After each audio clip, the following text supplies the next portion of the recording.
Okay, I hope you're seeing today's menu. Um, we're going to do a little bit of democracy inspired by the disappointment in Turkey election. Then we've got the V-Dem annual report. We went over that last year, and I found it very, very interesting, truly data-based.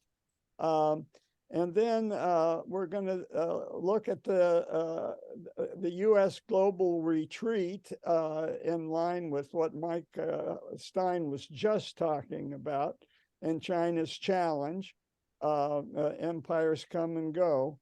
Cabrillo's still stuck in San Diego, but it's not a bad place to be stuck. Okay.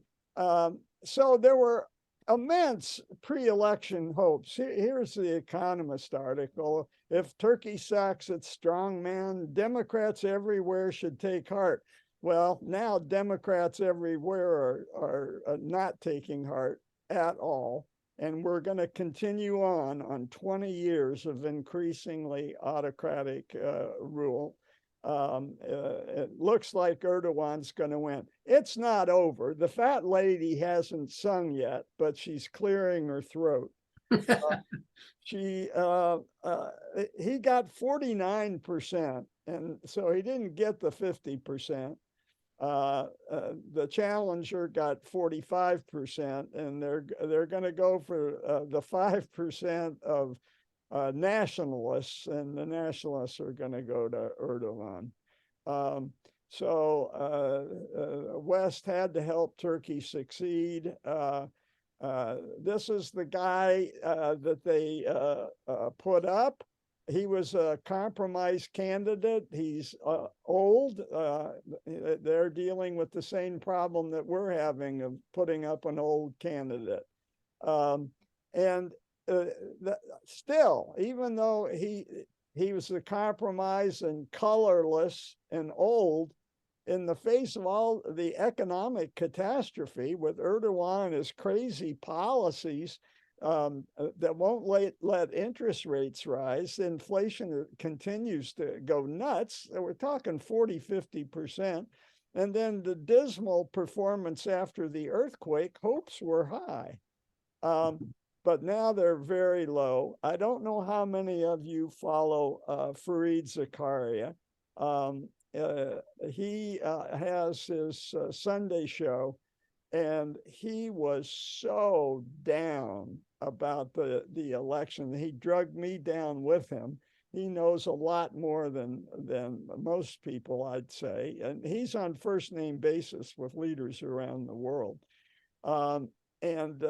He writes a column for the Washington Post that's sort of echoes his opening statement.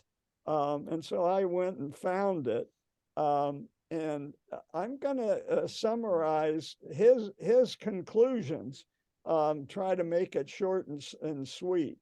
His point was that it wasn't a fair election, that Erdogan, like Putin, like Iran, they winnow down the candidates that are able to run. Like Putin, Putin winnowed the last candidate he had to face was the daughter of one of his former bosses in St. Petersburg. And so the best candidate, and everybody thought it would be the charismatic mayor of Istanbul, who won re-election running against Erdogan's party in 2019. But look what Erdogan does to this guy. Erdogan's party claimed fraud. They forced a second. Somebody wants in. I can't see who it is. Oh dear. Here we go. They forced a rerun, and this guy got even more votes in the rerun. So disgusted were the people of Istanbul. So he won even more. But Erdogan kept going. His government accused this guy of insulting officials over the incidents, and he was pushed into Erdogan controlled courts and sentenced to prison, which meant that he couldn't run against Erdogan in this election. Ah, that's awful. And so the playing field, Zakaria points out, is massively tilted. The state lavishes funds on his political party and supporters. The media has been brought to its knees. And how do they do that?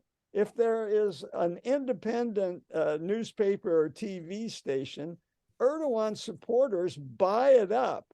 And if you refuse to sell and you stay neutral, mysteriously, you're in court facing tax fraud.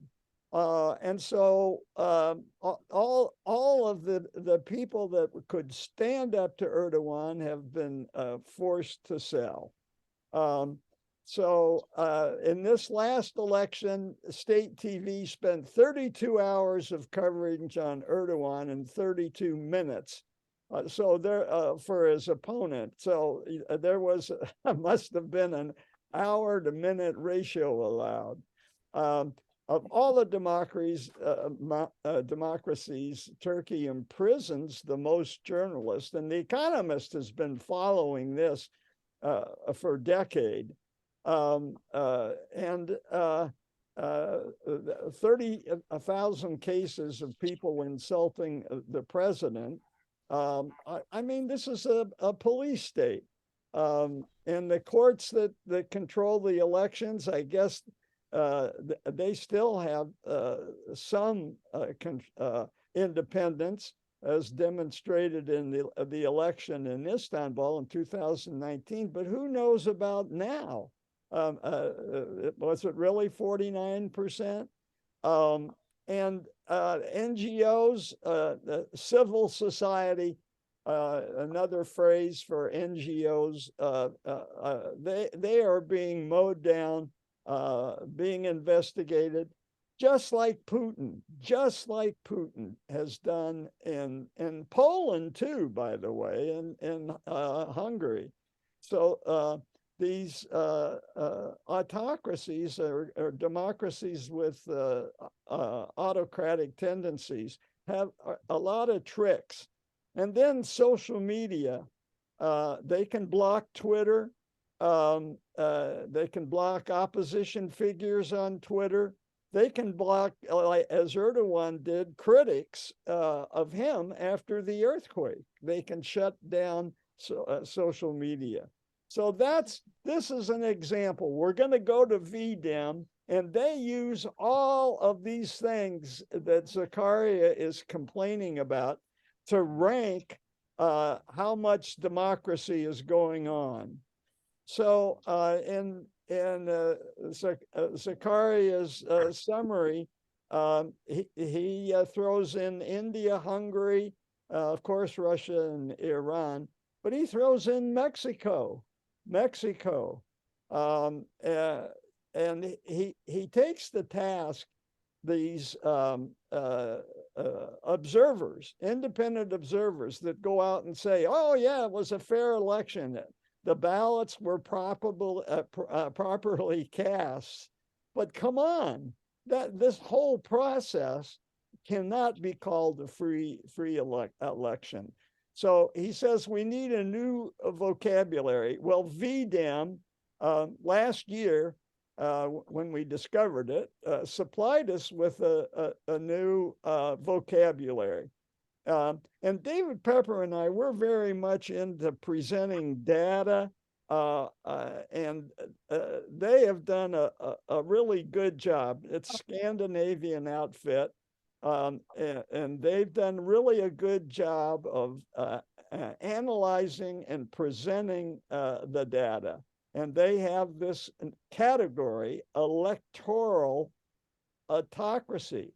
And that's what Turkey is. It's not a democracy in any way, shape, or form. And so this is their update. It just came out last month.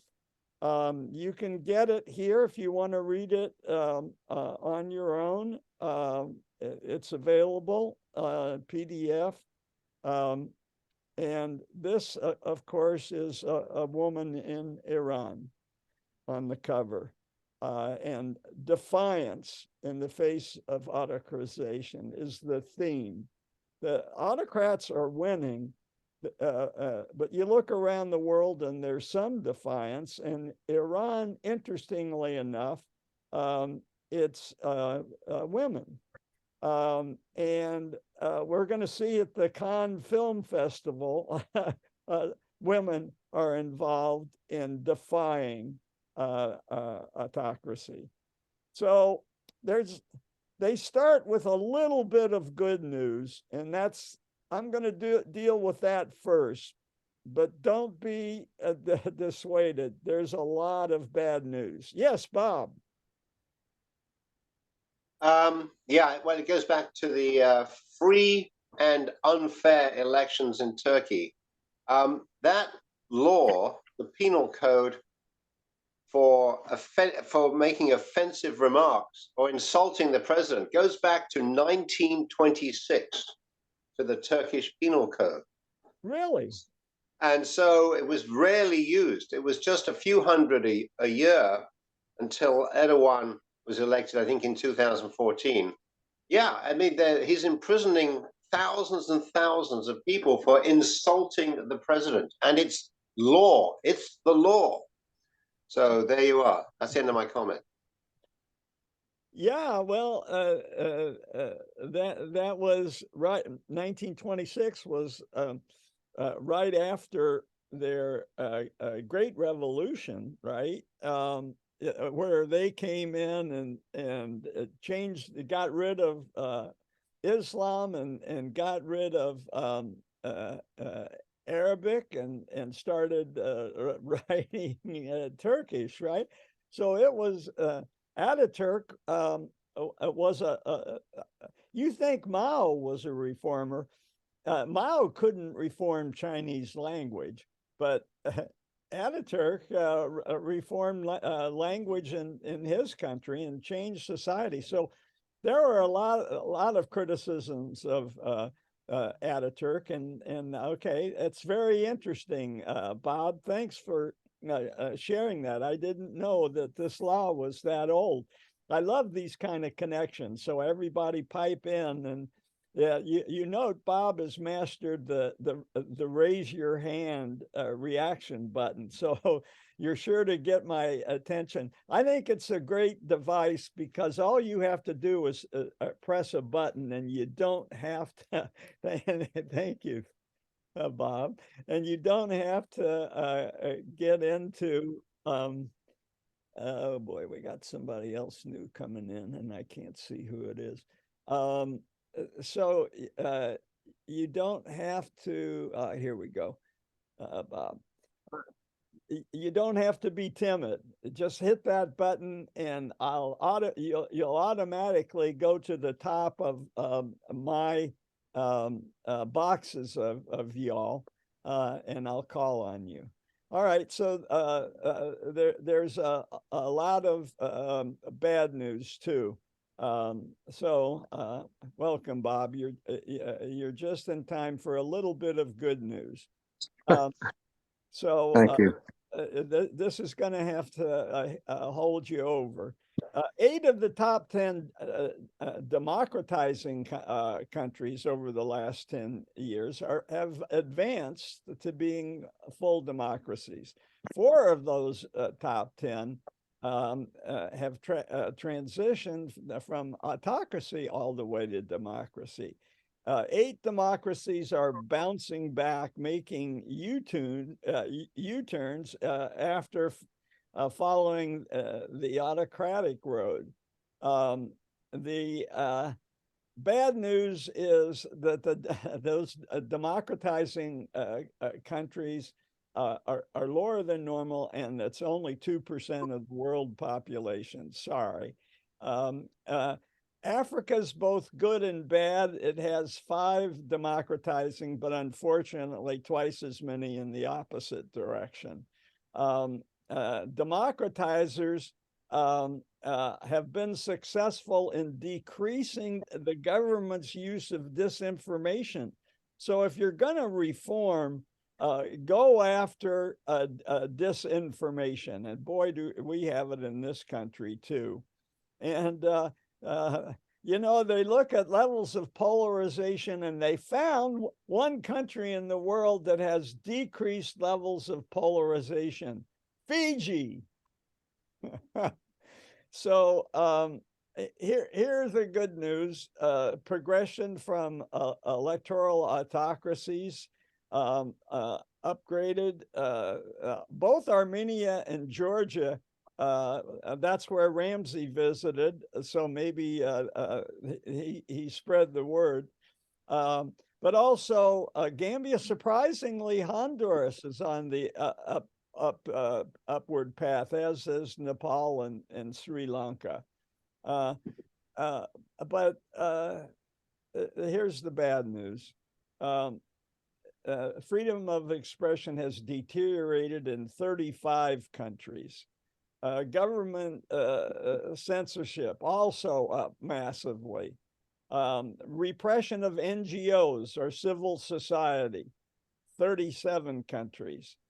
Quality of elections, which we just saw in Turkey, worsening in 30 countries. 44% of the world's population reside in these electoral autocracies. This is the phrase that should be used for Turkey and India as well. Modi, what he's doing there, especially his pogrom against Muslims. Nigeria, of all places. Pakistan's not surprising, nor is Russia, but the Philippines, and then Turkey. Now here's one figure, and David and I, we like the visual representation of data, but this thing can make your head spin if you don't realize that all of what I just said, all the good countries are on the north side of the line, and all of the problematic countries are on the southeast side of the diagonal line. And you can how high they are depends on their ranking as a liberal democracy. So yeah, you can be a liberal democracy, but if you've changed in the last 10 years, you wind up on this side of the diagonal. So note US. And I kind of blow this up and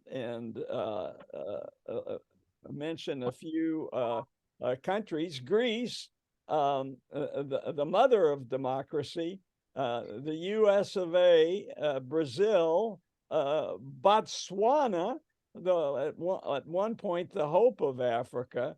And then I've mentioned before, this is just a summary of all the good guys, including Malaysia, by the way, seems to be on the upward path. So here's the visual representation. 13 countries 10 years ago were becoming autocrats, and now it's 42. Jim. Gotta unmute here. I like just interrupting. I saw that Madagascar was on north of this line, which seems a little shocking. These are absolute rather than Jim, I'm not, you know what I'm not going to do? I'm not going to get into the details of this, because this can get confusing. I just don't want to do that. I want to keep it simple. I'm summarizing the data. I thought this was useful just for clustering the countries that I've mentioned. Is that okay? Let me ask one you- question. Is this a trend or an absolute? This is what has happened over the last 10 years. This is change. This is delta over the last 10 years. Thank you. And that's the way this works. Okay, so back to more clear cut stuff. Because Pepper and I, we get into the weeds with representation, and quite often we have to pull back and say, oh, wait a minute, this we're not going to be able to present this to a general audience. So the global level of democracy is back to what it was in 1986. Okay, that's Chernobyl. That's the summit with Gorbachev and Reagan. It's even gone back further in the Asia Pacific, surprisingly. This is the most problematic place. And then all these places are back to those levels of the Cold War. Greece is on a slippery slope, quote unquote, the motherland of democracy. And now there's 9 new closed countries. None of these will be surprising to any of us, although some of our group, I guess none of this group anymore, but Ramsey and Janet are going to Turkmenistan and Uzbekistan in a couple of months. So the balance of power. Hey, Jim, your hand is still raised, so you have to lower your hand. I'll recognize when you have another question. There you go. So the balance of power, the percent of the world population living in autocracies. Here's the visual. This is what it was in 2012, and now it's grown. So when we try to get the United Nations votes on condemning Ukraine, we have to we have to remember now that in the last 10 years, the majority of countries live in autocracies. So what does that mean? It means that their autocrats don't speak for them.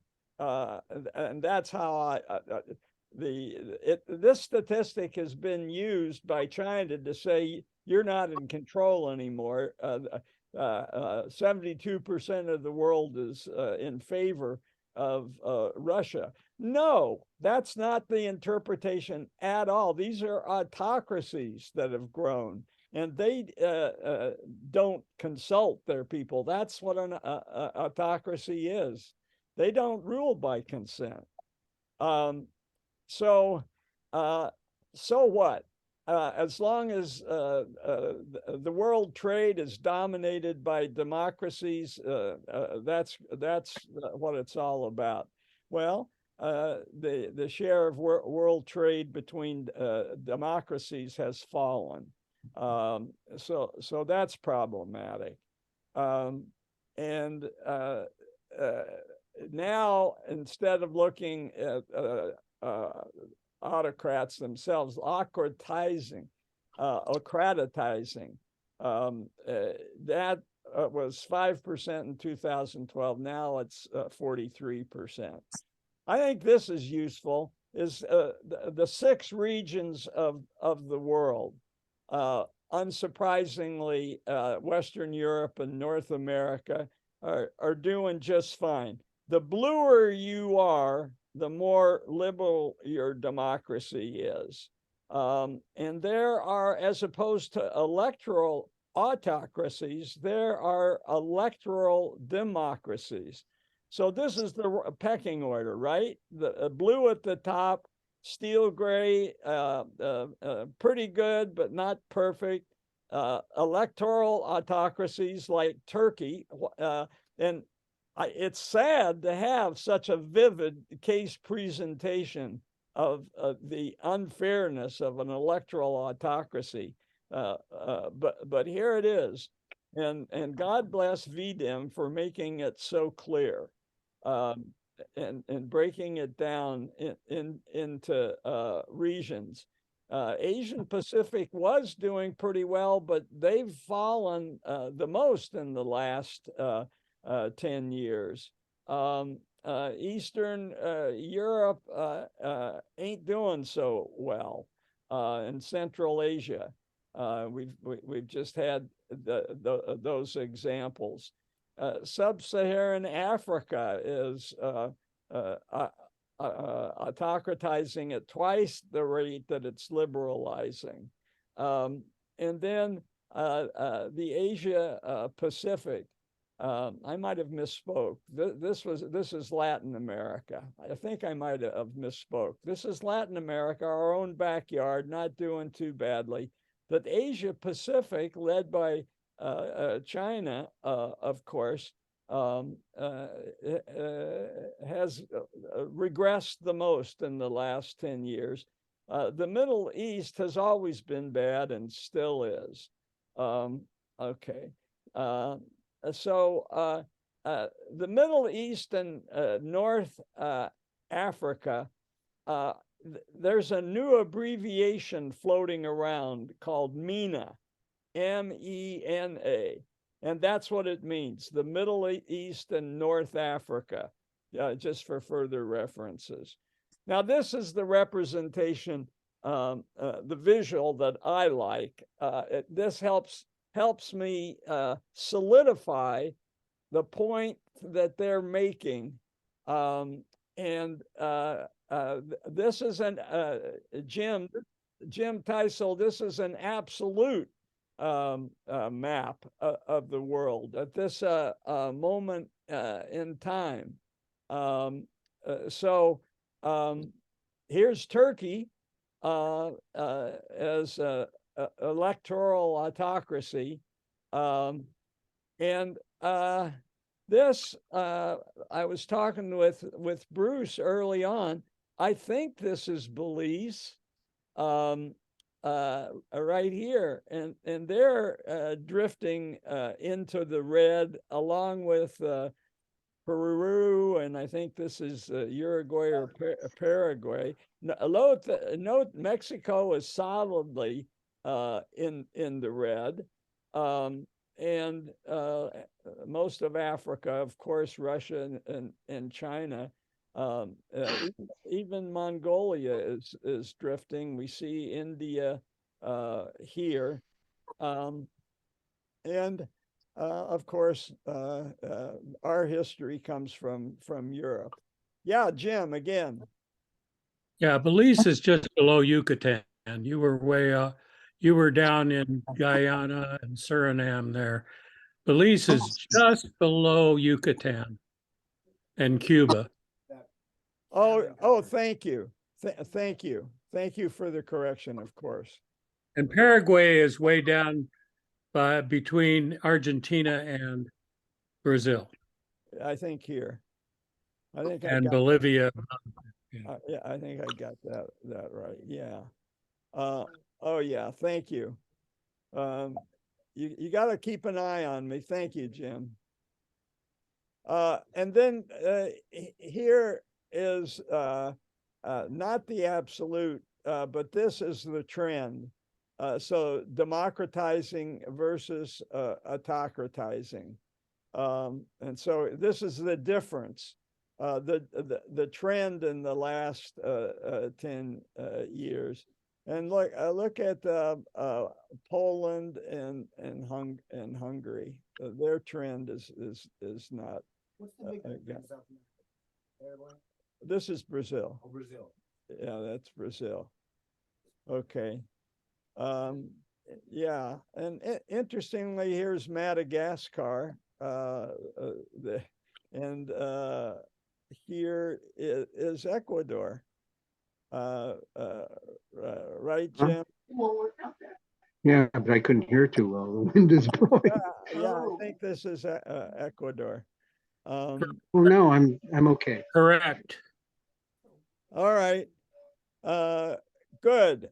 So off we go. I can't tell whether Belize is it's not big enough for me to perceive the color. All right. Correct. Now this looks at the regions with a bar graph. This is another way of representing data. So Europe and North America, we've democratized as much as we can almost, and we're only losing ground. I guess this is Poland and Hungary. The Middle East and Africa, and North Africa, MENA, almost all autocracy. Sub-Saharan Africa is a little more split, right? They've got some democratization going, but twice as many going the other direction. Latin America about the same thing. Eastern Europe and Central Asia, maybe 3 times as many go in the bad direction, and the Asia Pacific, the same. So this breaks it down by region as bar graphs. And then they just throw in a special graph on Iran. God bless the women of Iran. They're polarizing, okay, in the good direction, and they're mobilizing. So just a summary: the regional trends again. Asia Pacific. Hooray for Fiji, Malaysia. These other countries, nothing new here, just reviewing it with words instead of graphs for those of you that don't like the graphs as much. So here's actual words. I've color coded it for you. Green are the good words, and red are the bad words. And that's that.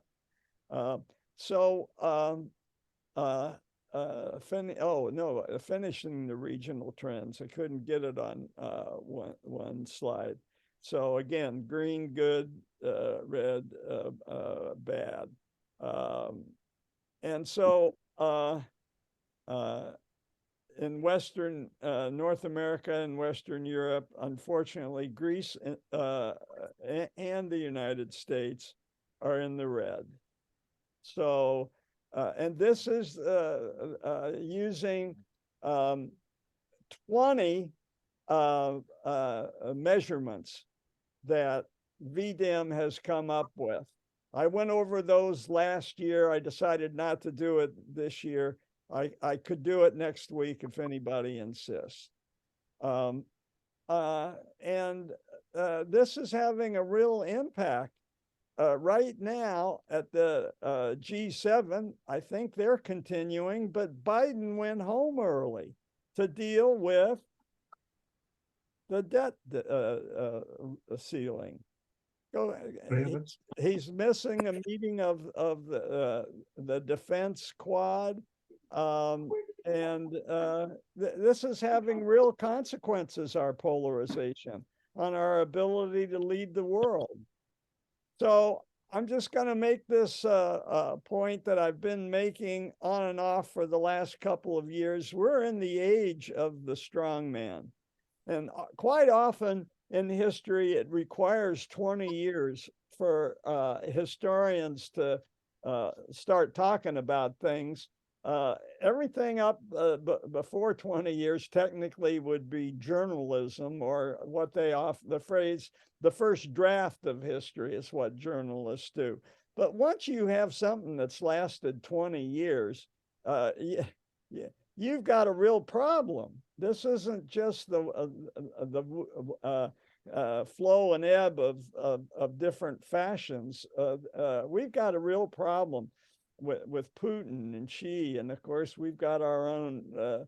They said it was impossible. America could never become an autocracy, but here we are. And North Korea has been leading the way forever. Now, the history, does it really take 20 years? Yeah, it should take at least 20 years. If you're going to tell me something's been happening for 10 years, okay. I worry. I worry a little bit less if it's only been happening for 3 years. And so this is what I find very helpful. It's a lousy graph, so you're going to have to kind of squint and let it blur. But here's the last 50 years. The last 50 years and the fortunes of democracy really went up since 1972. A lot of us can remember life in 1972 fondly. And everything was on the upswing, particularly with the fall of communism.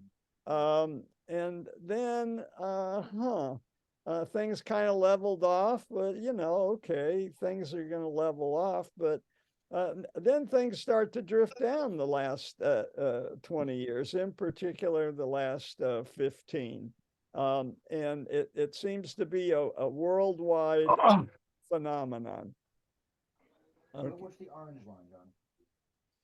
I think that's the that's the standard deviation around the world average. And regime types, they break it down even more. God bless them. But again, I don't want to spend time on this because this is not a very pleasing graph, and to really understand it, I recommend you get the PDF and just stare at it as long as you want. But these are this was the good news, the plummeting of autocracy and the slow rise of democracies. But then about 10, 15 years ago, things started going the other direction, and pretty damn quick, as we saw in those the 3 year, maybe you couldn't see it as much, but looking at over 50 years, it's stunning. And what happened? So what? The world's autocratizing. Well, you get a warlord, Putin, and that's what we're talking about. I reject the word autocrat. I even object to aristocracy. Somebody's got their sound on. I even object to the word aristocracy, because all aristocracies start as warlords. And so what can a warlord do? David Pepper sent me this today. Another mysterious death. This time of the deputy science minister of higher education, poison. This weekend in Berlin, this guy Khodorkovsky, he was the richest of all the autocrats, oligarchs coming out of the fall of the Soviet Union. And he was so rich that he dared to challenge Putin. And this is what happened to him. But he survived. He wasn't poisoned. He's continued to be quite active. And he sponsored a conference this weekend for Russian exiles, and 2 of them were poisoned this weekend. So just to tie in very loosely the Silk Road theme, Turkey, Silk Road, we did not help. And Silk Road number 2, MENA, Iran and China filling the void that we're leaving as we left Afghanistan. But Obama's failure to go into Syria, even though he didn't have the full backing of Congress, is seen as a milestone on American retreat. And who sees it that way? The people in the Middle East, particularly the Saudis. And then Silk Road number 3, Russia and Iran. They're cooperating in this Ukrainian war, and they're upgrading their transport links.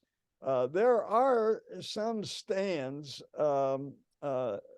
some Central Asian countries that want to bypass Russia, and we've looked at the train lines that are being built. But Russia and Iran are upgrading and sending drones and all that. You know, the Iranian drones in Ukraine are terrible. So Michael Stein, this gets to what your comments last week drove me to. About civilizations, and the BBC came up with this wonderful graphic that just looks at civilizations over the 5,000 years of history. And there were probably civilizations before they started writing it down, but about 340 years. So you know, we're 70% done. Sometimes it feels like 90%. This is another approach to the same thing. I like the color on this graphic a little bit more. Obviously, we could spend a whole year talking about this phenomenon and the coming and going of civilization, but nothing lasts forever. And if you notice, the Mongols didn't last that long either. I can't find them on here. They're very right there. 6 from the bottom, red. oh, they're very short, very short. And so was Alexander the Great. Where is he? He's up here some. Yellow. Macedonia, yeah. So were the Aztec and Inca. Yep. So are too gloomy. I mentioned earlier there were some inspirational women at the Cannes Film Festival over the last 2 years. So I'm going to try to pep you up a little bit.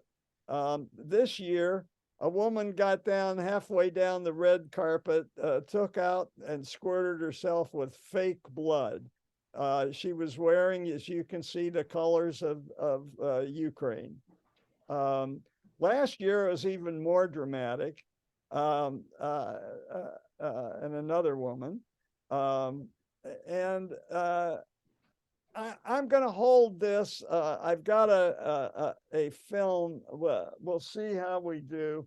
I'm not going to interrupt, just given the time. I want to at least get started on the next part, and maybe the last 5 minutes I'll show this a movie to leave you on an up note. The joys of stats. Pepper and I have enjoyed this guy over the years. He's a medical researcher. Too gloomy number 3, there's been a breakthrough just to bring us back to California. New York Times, there's a deal to keep the Colorado River from going dry.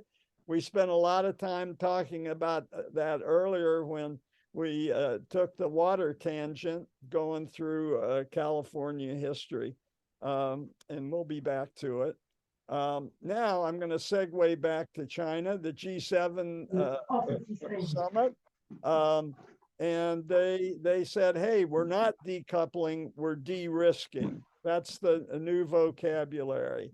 We don't want to harm China in any way, shape, or form. We want to continue to cooperate with China on climate and managing the debt burdens.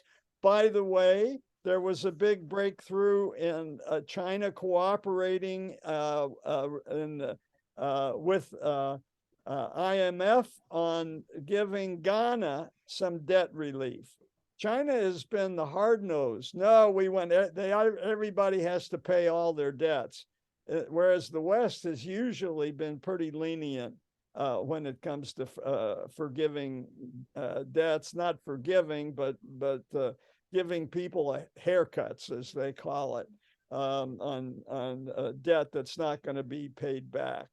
And then China, however, has already pushed back using America's phrase. They warned the G7 against economic coercion. So they're taking a hard line. And they point out the West has been able to get around with this, but no more. That attitude we're going to see as we go into the next phase of analyzing the world that China wants. The West is trying to counter what China is doing in the developing world, or what do they call it? The Southern, Global South. Global South is the new phrase. Don't say third world in front of young people anymore. Say Global South. Belt and it's a trigger to say third world. So be careful. I speak from experience. And recently in China, very disturbingly, foreign businessmen, consultants have been arrested. And currently, China's Navy, their ambitions are building up their Navy, and they're sending a flotilla out into the Pacific ahead of the summit. I already talked about that. So here's something I want to just mention. We know there's a lot of crazy talk in this country about China. And this guy, Mike Gallagher, he started a new China committee, and he speaks apocalyptically. He's a Republican from Wisconsin. And he's pumping up the rhetoric. Many of us have been saddened to see the rhetoric that really started a long time ago, because quite often real action follows rhetoric. A lot of it becomes a self-fulfilling prophecy, and it takes strong leaders to resist that. And we're not resisting it. He is raking Apple over the coals. Walt Disney as well, for appeasing to Beijing's censors. Apparently, in their version of the most recent Top Gun, Tom Cruise was wearing a badge that was related to Taiwan. Well, it got X'd out, photoshopped out, and replaced with another badge for the Top Gun that was shown. And it is being shown. It's pretty recent.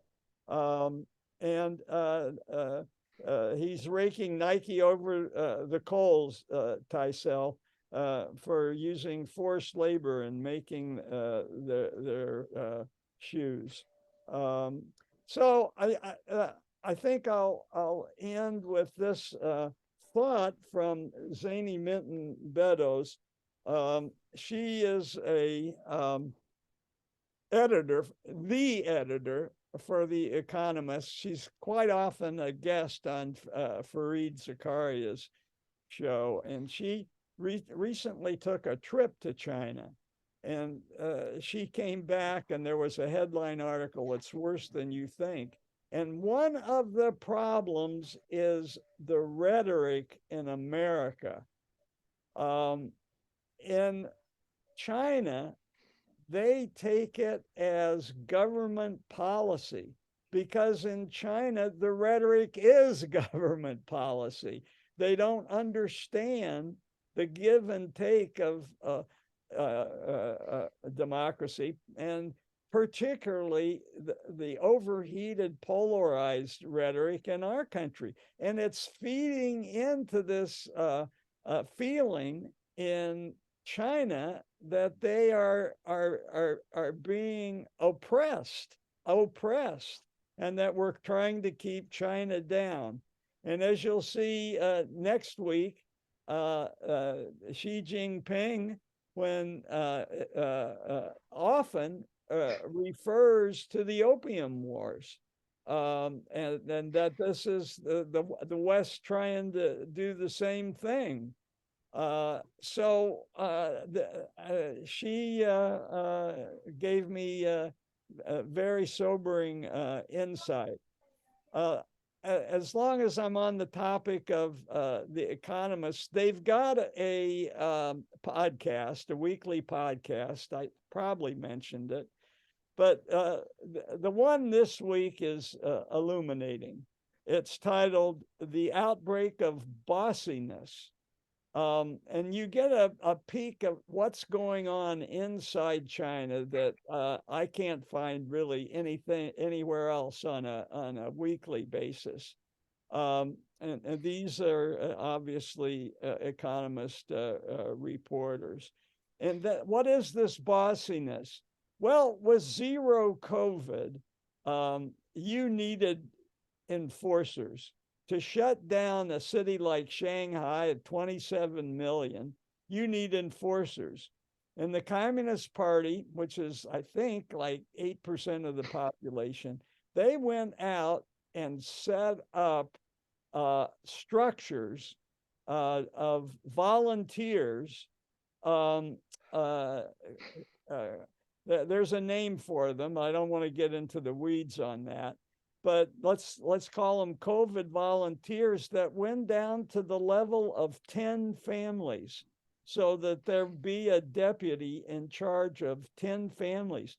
That fine of social control that closely.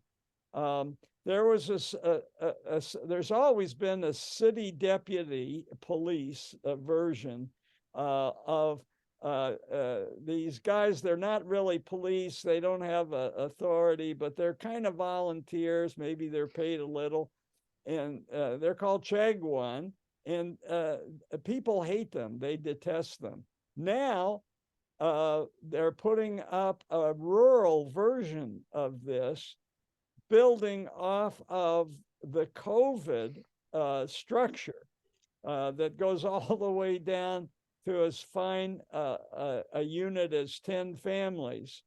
And they're now trying to enforce top-down agricultural planning and consolidation. I mean, the farmers are not happy about this. The only place I've heard it reported is on this program. And apparently there have been a lot of audio that has gone viral of conflicts between farmers and this deputy police at the rural level. And Beijing's countering, saying, hey, this is law and order. This is law and order. Well, let's not be confused. They make it quite clear. This is not ruled by law, and it's certainly not rule of law, balance of power, because that would undermine the Communist Party. They got to be free. But it's solidly law and order is how it's being sold. All right, so I think next time we're going to really dig in deep to the grievances that China has accumulated, and see if it what it's based on. Last week I lamented that I didn't have these next couple of slides in my tray for last week. But what has changed is Deng Xiaoping's advice: bide our time, maintain a low profile. Well, Xi Jinping is not doing that. By the way, Deng was quite a guy. He visited the United States and had a lot of fun in Texas. But he had adopted Sun Tzu's, and this will be a good place to stop. Next week, I'll start with Sun Tzu. All right, so questions. Oh, I could play that tape. What do you all think? It's a good tape.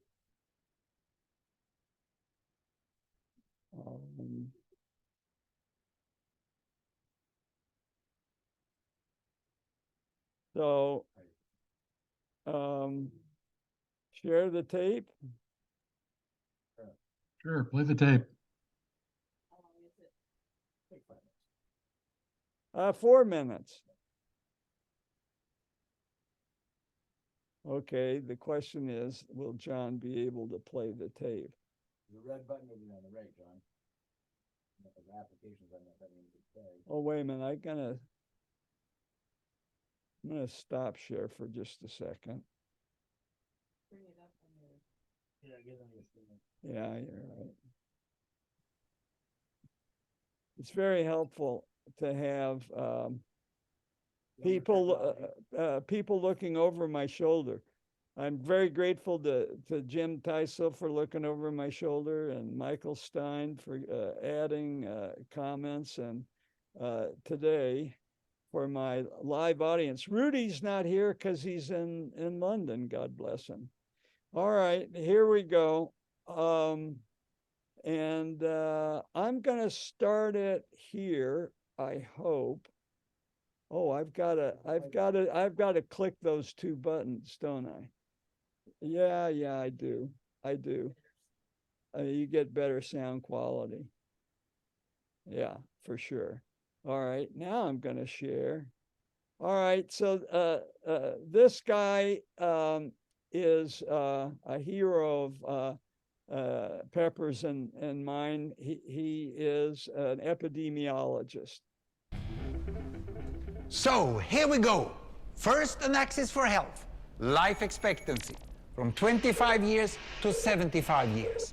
And down here, an axis for wealth, income per person, $400, $4,000, and $40,000. So down here is poor and sick, and up here is rich and healthy. Now, I'm going to show you the world 200 years ago, in 1810. Here come all the countries. Europe brown, Asia red, Middle East green, Africa south of Sahara blue, and the Americas yellow. And the size of the country bubble showed the size of the population. And in 1810, it was pretty crowded down there, wasn't it? All countries were sick and poor. Life expectancy were below 40 in all countries. And only UK and the Netherlands were slightly better off, but not much. And now, why start the world? The Industrial Revolution makes countries in Europe and elsewhere move away from the rest. But the colonized countries in Asia and Africa, they are stuck down there. And eventually, the Western countries get healthier and healthier. And now we slow down to show the impact of the First World War and the Spanish flu epidemic. What a catastrophe!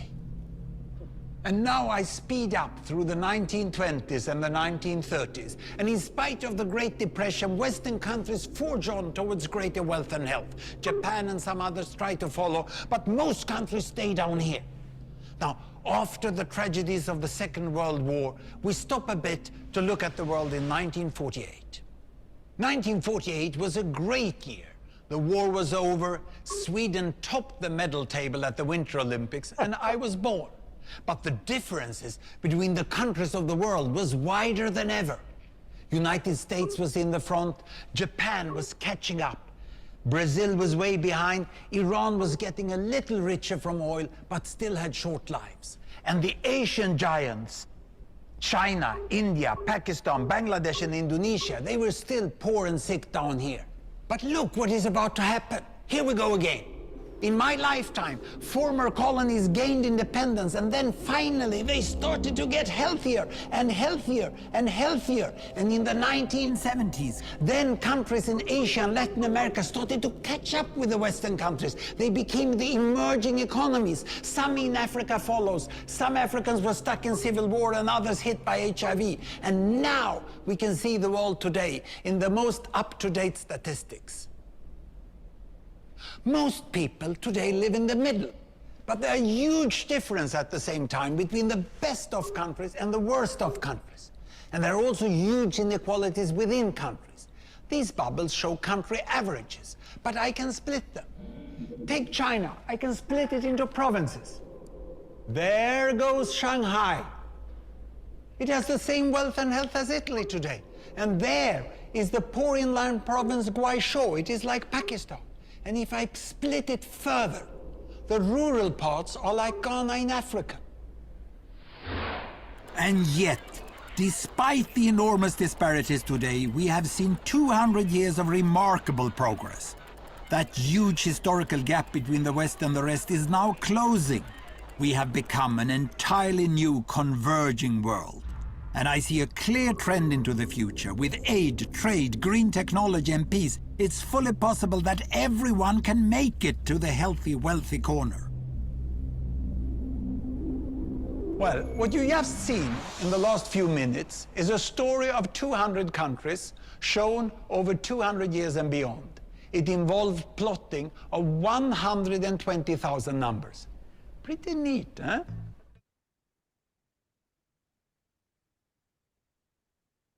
Amazing. Yeah.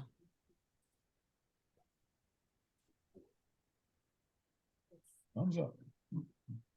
That's spectacular. Wasn't that great? Really great. Unfortunately, Hans Rosling didn't get to see Hold on. the promised land. Sorry. That's me not stopping it right. Okay. I stopped it finally. All right. Yeah. We were gobsmacked by that. How long ago was that? Maybe 15 years, 20. Unfortunately, he didn't know how terrible the world was going to turn. So we'll see. We'll see if autocracies can keep this wealth growing. You know, they're going to have some problems. China is now they're in charge of Afghanistan. Good luck. All right, that's enough of me blathering on. Questions, topics, comments. Hey, John, I have just a quick question. The fawn and the whatever it is, where you meet outside Rudy's, is that waiting till Rudy comes back? Yeah, they're actually going to be back tonight, but save the personal stuff until after All right. I get the stop recording. Any other questions? Any other discussion might illuminate people watching the tape? John, just I came across a thing with Freedom House, and they give Belize 87 out of 100 as far as 34 out of 40 on political rights and 53 out of 60 on civil liberties. Okay, So, that's good. That's reassuring. So that discoloration must have been bluish. yeah, and it could have been because it is kind of in that crotch of just below Mexico. And It's right next to Nicaragua, which should be a lot pinker. yeah, that's Maybe, true. maybe that was pink bleeding over. And John, I would just say, wealth and how long you live are great, but the happiness factor would be something to put into Rosling's talk, just because there are those happiness indexes. Because Yeah, sure. if you live long but you're in the salt mines, even if you have a lot of money, it's not necessarily Yeah. desirable. Yeah. Yeah. Okay, other comments? Is there an autocracy that's doing well? And what I mean, they're, well, China is doing well. They came through COVID better than most. They made money off of COVID, supplying masks to us. And so that's why the G7 doesn't want to decouple. They don't want to decouple everything. They want to de-risk. So they don't want to trade. What they talk about is putting up a high fence around a very small garden. And that would be computer chips and stuff like that. But what about, we know that China's doing well. They're going to be our competitor, but is there any other example of a autocracy that's doing fairly well? Well, no, because okay, Modi, India. India is doing well for sure. That would be probably the right now the repost to the statement that autocracies don't do well economically because they don't have the free entrepreneurial spirit. That's what we're saying about China now as they clamp down on people like Jack Ma. We'll see if that's true, but India is not as absolutely autocratic as China. Sure, there are autocracies that do well economically. I mean, Germany in the last century did well, and they were in no way, shape, or form a democracy under Bismarck. Although the Social Democratic Party, when he was finally booted out of power, was the largest party. And the reforms that he instituted in social welfare, like health insurance, unemployment insurance, that all started in Germany because they had a parliament and they couldn't, the parliament had a hard time taking any real power away from Bismarck, but they were on a soapbox that he had to respond to. Next week when I talk, I'll be highlighting a woman that Ezra Klein argued that says there are other ways of a populace giving their consent than the democratic forms that we've established. And the Chinese woman that zero COVID. It finally reached a breaking point and it hit social media, and that so much so that it overcame the Great China Wall, right? And it forced the sudden change that we saw. So to get back to your question, I think that in forming an economy, you don't need a parliamentary democracy, but you do need some form of social expression to be accepted. I mean, North Korea is never going to have an enterprising private sector. Okay, other questions? Your graphic about the length of civilizations. Yes. That was very interesting to see, and it kind of parallels with in the late 60s. I drove from essentially Singapore to Munich, and through this, and we used to have a thing about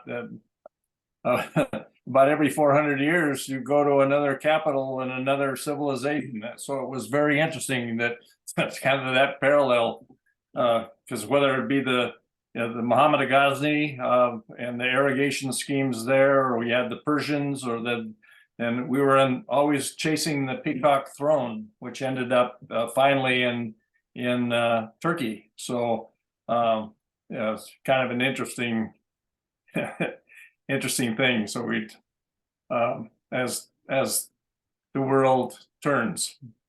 Well, that's a great comment. Thank you. I love to get the association and connection between points, that historical points and personal points that you just gave us. So thank you. Yeah. So yeah, it's great. The other thing was my wife and I had the experience of in 2019 to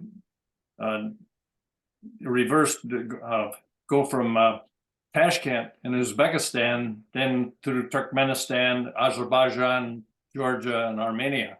And so what you're saying there about the stands, it's very interesting too. And with the autocracies, sorry. Autocracies, Yeah. Well, Bruce, you're a well-traveled guy. Why don't you think about giving a presentation some week? That'd be scary. So, I'm just saying. yeah. I love your participation, and Carol's and Teisel's and Michael's and Pepper's, of course. So just that Johnny's fishing for.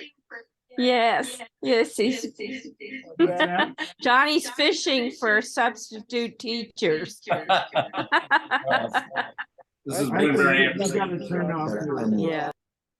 You got to turn something off. By the way, John, on my sailing trip, I was reading Arax's book, Dreamland, and very good. Yeah, no, of course it's very, very interesting, because one of the guys there is a citrus grower, and and knows, so kind of bending the rules, because the things they don't even really know about as to what that history is. So it's very interesting. Yeah. Well, when we get to 20th century California, it's going to blow your mind. Yes, that's for sure. Yes, I agree. What Tulare Lake looks like? Oh yeah, we drove down to San Diego. You remember I mentioned that last week, and we were looking at Tulare Lake, and it's just normal size. It's still growing. It's growing. The big melt is proceeding. We have David's apocalyptic Cassandra-like warning in the back of our minds. But, yeah, very good. So. But he lived in Fresno, so come on. John, the other one, I've been to China twice. The first time was in '83, and the next time was about 20 years later. And the difference was staggering. The biggest difference was the number of cars and the amount of pollution. So you mentioned both China and India, but they are the two most polluted countries in the world now also. Absolutely, yeah. Brought that in terms of the costs. But there's sort of the Starling curve, after which too much growth is not going to be good for human beings. Yeah. And it's unfolding in this very moment. Yep. Great time to be alive. Although it might also be a great time to die. As long as you're composted, okay. They need to do that now. Yeah. Okay. Thanks, John. Thanks, guys. Thanks, Thank you, John. Thanks, John. Thank you. Oh, Michael, question. Oh, yeah. I'll stop the recording and we'll always hang around afterward.